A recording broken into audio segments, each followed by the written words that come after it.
सासु ननदिया बड़ी हो रगड़ी, हम पानी भर पठमई गोकुल नगरी। हम पानी भर पठमई गोकुल नगरी। गोकुल करा जवा बड़ा हो झगड़ी, खिंच के मारे लागुले लवा फूटे लगा गरी। खिंच के मारे लागुले लवा फूटे लगा गरी। सोने की थाली में जेवना परोसे, जेवना न जी मैं करा थरा गड़ी। खिंच के मारे लागुले लवा फूटे लगा गरी। खिंच के मारे लागुले लवा फूटे लगा गरी।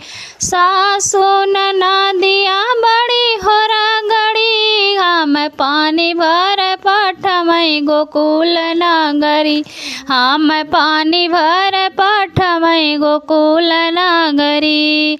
झझरई गेड़ूलवा गंगा जुड़ पनिया, झझरई गेड़ूलवा गंगा जुड़ पनिया। पानिया न पियई करा थरा गड़ी, खिंच के मारे लागुले लवा फूटे लगा गरी।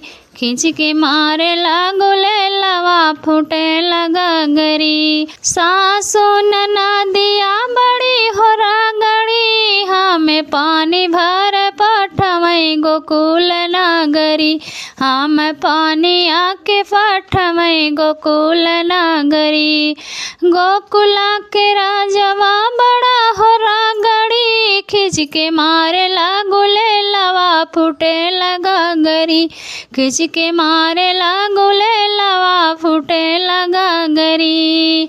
लौंगा इलायची कबीरवा लगायो, बीरवा लगायो हो बीरवा जोरायो। बीरवा न कूचई करा थरा गड़ी, खिंच के मारे लागुले लवा फूटे लगा गरी। खिंच के मारे लागुले लवा फूटे लगा गरी। सासु ननदिया बड़ी हो रगड़ी, हम पानी भर पठमई गोकुल नगरी।